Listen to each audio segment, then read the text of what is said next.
In 2019, Ram won Motor Trend Truck of the Year. That's not a participation trophy. Motor Trend put the Ram 1500 up against everything Ford and Chevy had. The Ram won. It earned that title because it genuinely was a better truck at the time. 5 years later, I'm watching those same trucks roll into shops with $4,000 repair bills. Owners who did everything right, regular oil changes, took care of the thing, and their trucks are failing at 80,000 miles. That's not bad luck. That's a pattern. I'm Wade Tucker. I've been a diesel mechanic for 22 years out of Tennessee. I've worked on trucks my entire adult life. What I'm going to tell you today is based on documented failures, NHTSA complaints, and what I see in the real world. No cheerleading, no brand loyalty, just what actually happened to a truck that had real promise. If you own a 2019, 2020, 2021, 2022, or 2023 Ram 1500, you need to watch this entire video before you hit 80,000 miles. Because what's coming for a lot of these trucks is expensive and predictable. If this kind of straight mechanical talk is what you're looking for, no sponsor reads, no dealership talking points, subscribe right now. I put out this content so truck owners know what they're actually dealing with. Let's start at the beginning. Why was the Ram 1500 so good in 2019? It wasn't just the Motor Trend Award. The truck had a coil-link rear suspension when the competition was still running leaf springs. That made for a dramatically smoother ride on any road surface. The interior was legitimately nicer than anything Ford or GM was offering at the same price point. Ram had invested real engineering money into the 2019 generation, and it showed. The 5.7-liter Hemi was a proven engine. Not the most fuel-efficient thing on the road, but it was dependable. Mechanics understood it. Parts were available. It had decades of real-world use behind it. The Hemi wasn't flashy, but it worked. That mattered a lot to buyers who needed a truck that would actually run for 200,000 miles without drama. So Ram was in a strong position in 2019. They had a truck the automotive press loved, buyers were responding to it, and the Hemi had a loyal customer base. Then the engineers decided they needed to get smarter about fuel economy, and that decision started a chain of events that's still costing Ram owners money today. The answer Ram came up with was eTorque. I want to explain exactly what eTorque is because a lot of people don't fully understand what's under the hood of their truck. eTorque is a 48-volt mild hybrid system. It uses something called a belt integrated starter generator. You'll hear it called a BSG. That BSG connects to the engine through a serpentine belt. Its job is to do two things. First, it adds a torque boost, up to 130 pound-feet on the V8 during acceleration. Second, it captures energy during deceleration through regenerative braking and stores it in a 48-volt lithium-ion battery pack. When you press the gas, the BSG gives the engine a little assist. When you lift off the gas, the system recaptures energy. On paper, this sounds reasonable. It's supposed to improve fuel economy without the full complexity and cost of a plug-in hybrid setup. The V8 Hemi paired with eTorque became standard equipment. Ram marketed it as a fuel economy improvement and performance enhancement at the same time. And in a showroom, it sounds like a good deal. You're getting extra torque assist, you're getting better fuel numbers, you're getting something no other full-size truck was offering at that price point. The problem is what happens to that system after 60,000 miles of real-world use. Let's start with the eTorque motor itself. This is the BSG unit, the component that both generates electricity and provides torque assist. These units have been failing. NHTSA complaint databases show repeated eTorque motor failures. Owners report losing power assist, getting warning lights, and eventually having the truck limp or shut down the eTorque system entirely. When this component fails out of warranty, you're looking at a repair bill between $3,000 and $5,000. Some dealers are quoting higher depending on labor rates in your area. That's not a minor repair. That's real money on a truck that a lot of people are still making payments on at that mileage. The failure modes aren't always dramatic. Sometimes the truck throws codes and the dealer reflashes the software and it seems fine for a while. Then the problem comes back. That's a pattern I've seen with these systems. Temporary fixes that don't address the underlying hardware issue. The BSG motor itself wears out. The brushes, the windings, the connections. It's an electromechanical component in a harsh environment under the hood of a truck. The 48-volt battery pack is the next problem. This is the lithium-ion pack that stores the energy the BSG captures during regenerative braking. Lithium batteries and temperature extremes do not get along well. If you're in the south, that battery lives in the heat. If you're in the north, you're dealing with cold soak every winter morning. Owners in hot climates are reporting thermal management issues with the 48-volt pack. The battery management system throws codes. Sometimes the truck goes into a reduced power mode. In some cases, the battery pack has to be replaced entirely. That's another expensive job that Ram owners didn't expect to face on a truck that's supposed to be a reliable daily driver. The BSG belt is the third piece of this puzzle. That belt is what connects the BSG unit to the engine. It's not the same as a regular serpentine belt. This belt handles higher loads because the BSG both drives accessories and provides torque assist during acceleration. It handles significant stress cycles over its life. Belt failures have been documented in owner forums and NHTSA complaints.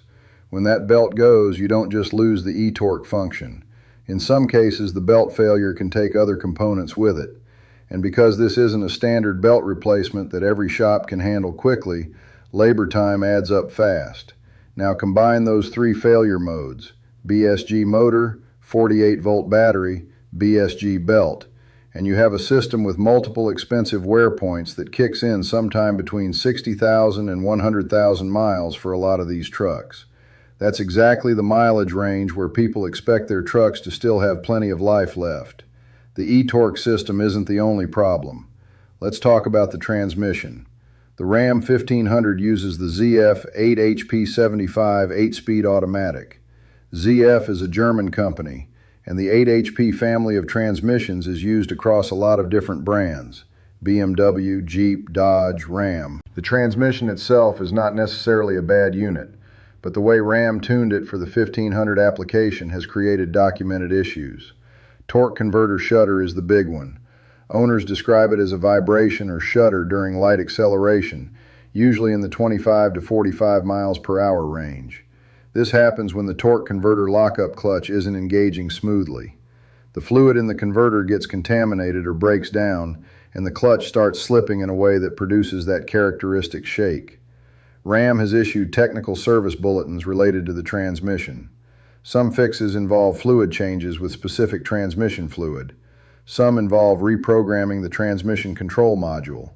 These can help, but they're often temporary solutions for trucks that have the underlying shudder problem. And if the torque converter itself needs to be replaced, that's a significant job. The shudder isn't just annoying. Repeated slipping of the lockup clutch generates heat and accelerates wear on the clutch material. So owners who are managing a shudder problem and ignoring it are potentially shortening the life of the transmission itself. I've seen Ram owners who got the software update, thought the problem was fixed, and then had the shudder come back within 20,000 miles. At that point, the dealer wants to talk about a transmission rebuild or replacement. That's not a cheap conversation. The air suspension is another area where the 2019 and up Ram 1500 has created real problems for owners. Ram's four-corner air suspension was available as an option, and a lot of buyers took it because it genuinely does make the truck ride better in normal driving and gives you ground clearance adjustability. The system uses airbags at all four corners with an onboard compressor to inflate them. In theory, it's a nice setup. In practice, the compressor units are failing at 60,000 to 80,000 miles in significant numbers. The compressor is the heart of the system. It's what inflates the bags when you raise the truck. When it fails, you lose the ability to adjust ride height. Worse, if air is leaking from a bag or a line while the compressor is failing, the truck can sag or sit unevenly. Dealer estimates for air suspension compressor replacement on the Ram 1500 run between $1,500 and $2,500 depending on the shop and location. If you have a leaking bag or a failed corner unit on top of the compressor, you're adding to that bill. I've seen owners get hit with $3,000 in air suspension repairs in a single visit. Here's the thing about the air suspension. When it works, people love it. When it starts failing at 70,000 miles, those same people feel like they were sold something that wasn't engineered to last. Because a suspension system that starts failing at 70,000 miles on a full-size work truck is not acceptable. That's not even halfway through a reasonable truck lifespan. Now let me explain how Stellantis fits into this picture. In 2021, Fiat Chrysler Automobiles merged with PSA Group to form Stellantis. Ram is one of the brands under that umbrella. The merger created one of the largest automotive groups in the world, but mergers of that scale have consequences. Manufacturing priorities shift. Cost-cutting initiatives start coming down from the top. Quality control processes get reorganized. FCA, the predecessor company, already had documented quality challenges. Consumer Reports, J.D. Power, and other third-party measurement organizations had tracked FCA quality metrics for years. They were not winning those comparisons against Toyota or Honda. Ram was performing decently for an American truck brand, but FCA's overall quality reputation had room for improvement. After Stellantis formed, the quality metrics for Ram did not improve. J.D. Power initial quality studies and vehicle dependability studies have shown Ram struggling to hold pace with Ford and GM, let alone close the gap with the better Japanese brands. That's not just perception. Those studies are based on owner-reported problems per 100 vehicles. When a company is going through a major merger and reorganizing operations, the people on the floor of the factory deal with that disruption. Parts sourcing changes. Supplier relationships change. Manufacturing tolerances get squeezed to reduce costs. This shows up in the quality of trucks coming off the line, and it shows up in owner complaints 3 to 5 years after those trucks are sold. I'm not saying every Ram that came out of 2021 and 2022 is a lemon. That's not how this works. But the pattern of complaints on 2019 through 2023 Ram 1500s is real. The NHTSA database doesn't lie. Owners aren't filing complaints because they're bored. They're filing them because their trucks are failing in ways they didn't expect. Here's what I want you to understand about the Hemi itself, because this is important. The 5.7-liter Hemi engine, the actual engine block, the heads, the valve train, is still fundamentally a solid piece of engineering. I'm not going to tell you the Hemi is a bad motor. It has known issues. MDS lifter failures are a documented problem on the multi-displacement system, and that's a real concern. But the basic architecture of the Hemi is proven. Mechanics know how to work on it. Rebuild parts are available. The problem Ram has created is that they've wrapped a proven engine in a web of systems that aren't as reliable. The eTorque adds complexity without adding durability. The ZF transmission needs careful fluid maintenance and can develop shudder issues. The air suspension adds ride quality but introduces expensive failure points. The electronics that manage all of these systems add more software that can go wrong. A truck is only as reliable as its weakest component, and right now for a lot of Ram 1500 owners, the weakest components are the eTorque system and the air suspension. The Hemi keeps running. The stuff around it is what's killing people's confidence in the truck. Let me tell you what a lot of Ram owners are discovering right now. Somebody bought a 2019 Ram 1500 new. They made their payments. They put 85,000 miles on it driving to work, hauling things on weekends, living a normal truck life. They're out of the original bumper-to-bumper warranty. The powertrain warranty may still be active, but coverage on specific eTorque components or the air suspension compressor depends on how the claim is categorized. They take their truck in because it's shuddering between 30 and 40 miles per hour. The dealer tells them it's a software update. They do the update. A few months later, the shudder is back. Meanwhile, they've got a warning light for the eTorque system. The dealer scans it and tells them the BSG is showing fault codes. Now they're looking at a potential transmission concern and a potential eTorque motor failure at the same time. Neither repair is cheap, and they're still making payments on the truck. That's a real situation that real Ram owners are facing today. The owners who bought 2021 and 2022 trucks are starting to hit that 60 to 80,000 mile range right now. The wave of air suspension compressor failures hasn't fully hit yet, but it's coming. The eTorque failures are showing up in the forums every week. I'm telling you this not to scare you unnecessarily. I'm telling you so you can make decisions before a breakdown forces your hand. If you own one of these trucks, there are things you can do to get ahead of the problems. The transmission shudder issue is often related to fluid condition. Fresh fluid with the correct spec, Ram uses ATF plus 4, can help. Don't wait for the manufacturer's recommended interval if you're towing regularly or doing a lot of city driving. Change it sooner. It's cheap insurance. For the eTorque system, there isn't much you can do to prevent a BSG motor failure. What you can do is monitor your battery temperature warnings, avoid leaving the truck in extreme heat for extended periods, and pay attention to any new warning lights. If the system starts throwing codes, don't ignore them. Address them while the truck is still under some form of warranty coverage if possible. The air suspension, if you have it, get it inspected before it fails completely. A good shop can check the compressor's operation and look for signs of bag deterioration before you're stranded in a parking lot with the truck sitting on the bump stops. Ram built a truck in 2019 that had genuine merit. The ride quality was real. The Motor Trend Award was earned. The interior improvements were real. That truck deserved the recognition it got. What Ram did not do was build reliable systems around their good foundation. They added complexity that creates expensive failure points right in the middle of a truck's life. And then Stellantis's formation created organizational disruption that didn't help quality hold steady. The result is a truck that a lot of people love to drive and are frustrated to own at 80,000 miles. That's a bad combination. A truck has to work. That's the fundamental job of a truck. It has to work when you need it. I've worked on trucks my whole career.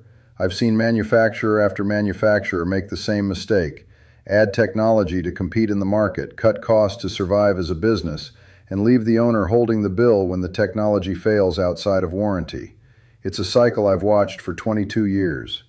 Ram owners deserve to know what's in front of them.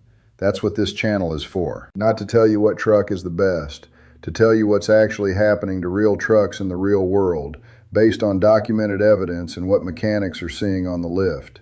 If you've got a Ram 1500 in this generation, drop your mileage and what you're experiencing in the comments.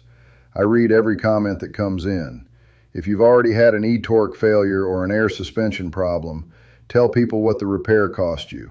That information helps other owners make decisions. And if you're finding this kind of straight talk useful, no advertisements telling you which truck to buy, no manufacturer sponsorship shaping what I can and can't say, subscribe and hit the notification bell. I put out new videos every week covering real mechanical issues on trucks that people are actually driving. You won't get cheerleading here. You'll get the truth, even when it's expensive. Ram had a great truck in 2019. What happened over the next 5 years is a lesson about what happens when complexity outpaces reliability. That's the story of the eTorque system. And for a lot of Ram owners, that story is just starting to get expensive. Know what you're dealing with. That's always step one.